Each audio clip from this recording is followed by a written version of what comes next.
And we were going. Hi guys, I want to give you a tour of my garden. This is like the best garden. It's more like a mini farm. So here we go. First of all, this is a black cap that raspberry that we had in the front, and I transplanted it. I'm hoping that next year we'll get some nice raspberries. And then we got a couple eggplants here. We have the Mexican sour gherkin that is slow to start, but it's gonna have a big finish, I believe. And then we have Romas, lots of Romas turning red. And I have like 6 other plants around the garden. And we have some Zavory peppers. These are the heatless habaneros. And they're starting to set fruit on them. And these are my Anaheim. As you can see, we got lots of fruit set here. Look at all that. I can make my own canned green chilies. And we got a couple of the black sunflowers going. And we then have it's called green finger cucumbers. They're a type of Persian cucumbers, but I seem to always pick them bigger than they should be.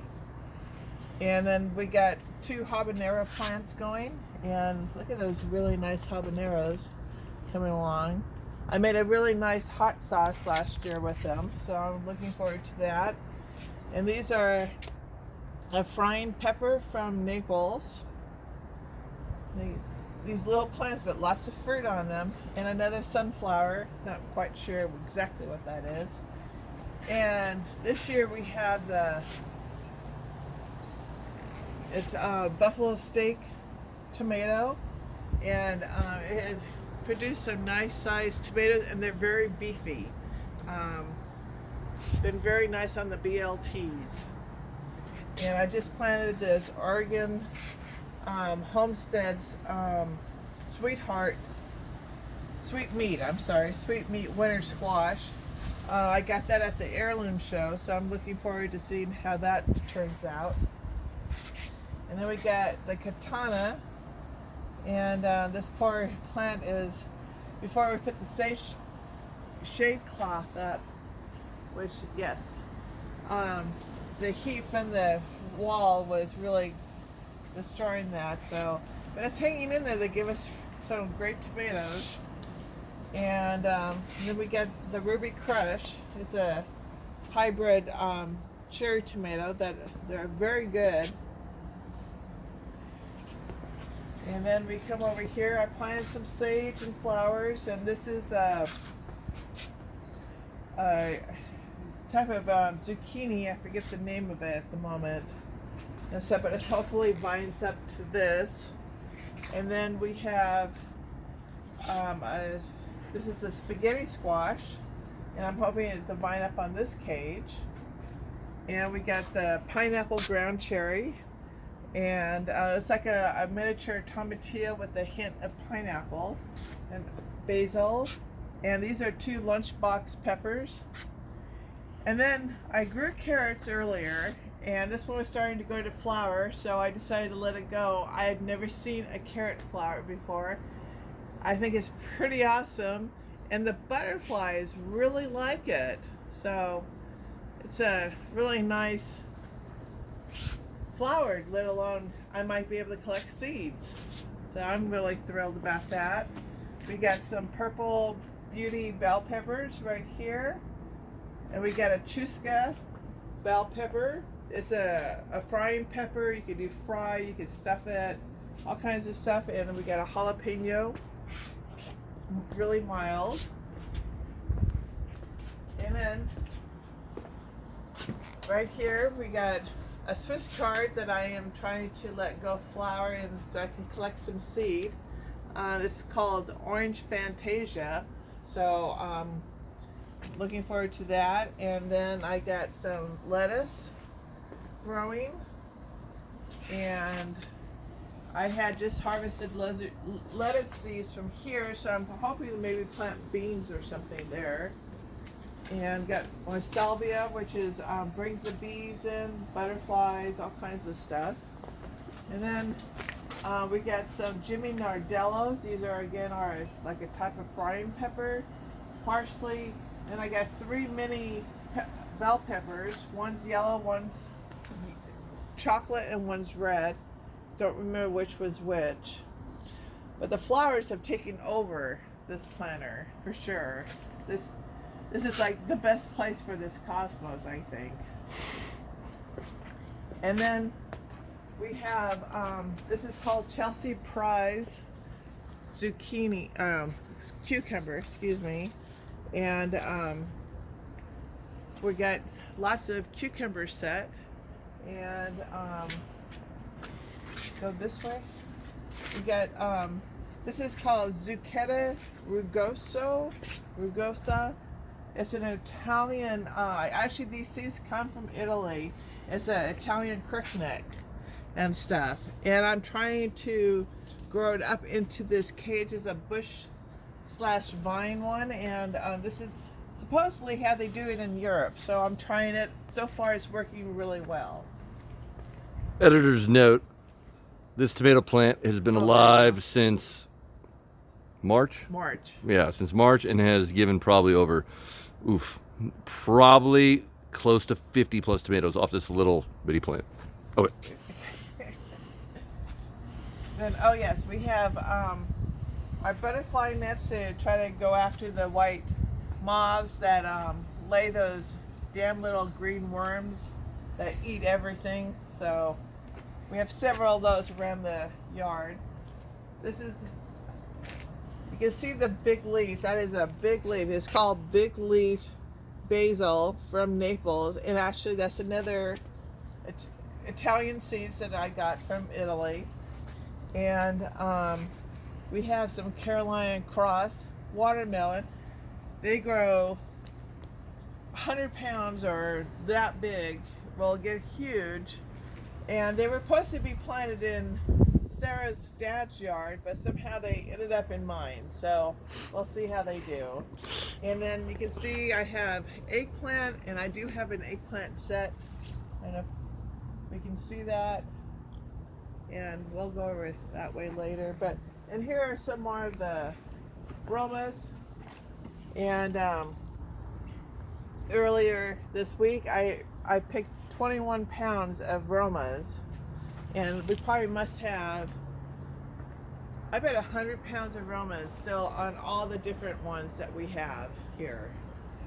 They just are loaded, absolutely loaded. And then this is a mountain honey melon that Sal and I gotten seeds from at the heirloom show, and it is just setting fruit like crazy and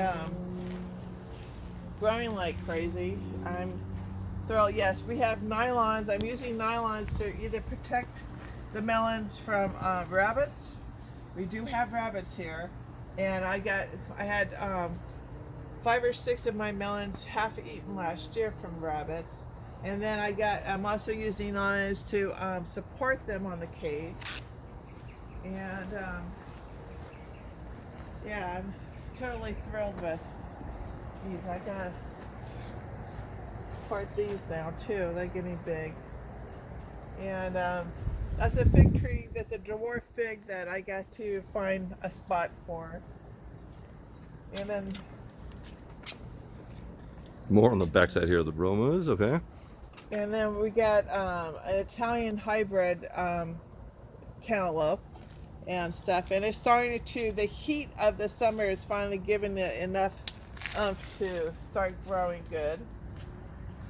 Yes, and I have a couple melons there. And then I have a Coperzelli zucchini squash.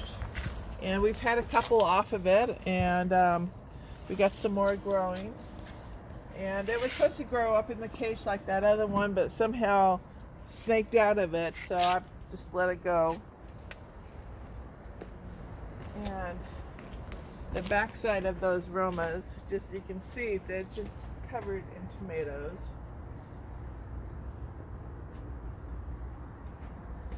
And then Sal wanted pimentos. He loves pimentos, so this part wanted I had a lot of my plants in cups for a long time, so they have been stressed out. So this poor baby is coming back. This one is doing okay. I just need to get it a little bushier.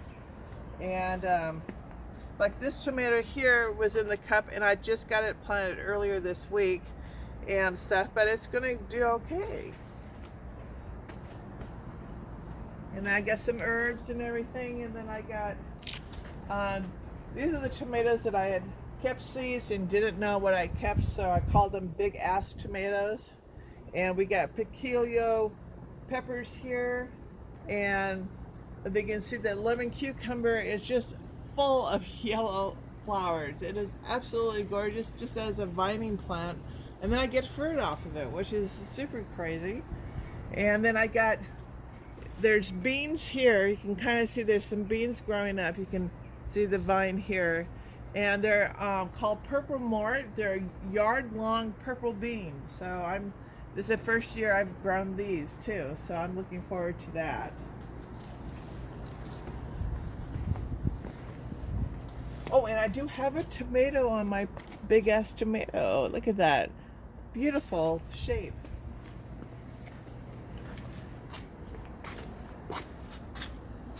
See, I picked most of the cucumbers yesterday, so I don't think I have too many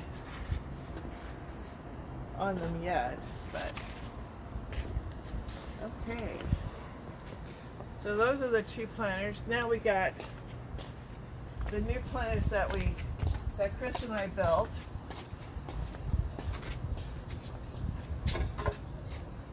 Yes, the tomatoes have gone crazy and out of the planter box, and so we've Christopher set that kind of up to give him some support. And yes, these are done really, really well and stuff. We have harvested many, many pounds of tomatoes and stuff. You can see we got some nice sized ones growing again and stuff. It's like these gorgeous tomatoes. But I have several varieties. We have the yellow mortgage lifter, the Cherokee purple, a white Tomasol, which goes more yellow than white, and then a Wisconsin 55, and then Christopher fed this cherry tomato called Sweetheart Grapes really well, and you can see the tomatoes on it. It is just, the branches are falling over because of the weight of the tomatoes. It was so pretty seeing it earlier when it was all in yellow blooms. It was absolutely gorgeous. And we've gotten tons of tomatoes off of this. I think the other day, I must have harvested 4 pounds of cherry tomatoes. And as you can see, I'm gonna get probably another 4 pounds, at least. And then, so that was the planter that we built from the left, because we had to replace the front of the big planter that we just came from. And so we took all that wood and we built this planter, and that worked out so nice. We went out and bought more wood to make a sister of this one. And I got the peppers in here. And so these are, so I have these Italian peppers that are called 4 something, and they turn red. These are Gatherer's Gold. They turn orange. These are a frying pepper. These right here are sweet cherry peppers. Oh, look at that. They got, I can pickle them now. Look at those. Those are absolutely gorgeous. And then I have, these are Italian frying pepper. Hold on. Look at the size. Right. This is my hand. This is not like a normal size hand. This is my hand. Look at the size of this pepper right here. This is... Look at that. Whoa. I hadn't seen that one before. That is huge. Look at that. They're loving this planter and the nutrients that Christopher has been giving them. That's for sure. He's been helping me a lot. Then we got this jalapeno, which probably has, at one point, it had 20 jalapenos on it. It's just absolutely wonderful. And then this is a Cosmos in this little tiny pot, and Christopher's making sure that he feeds that along with all the peppers and stuff, and it's been doing really well. And then over here we got the golden star. It's a big bell pepper that will turn yellow. And I think I have, oh yes, look at this, look at this.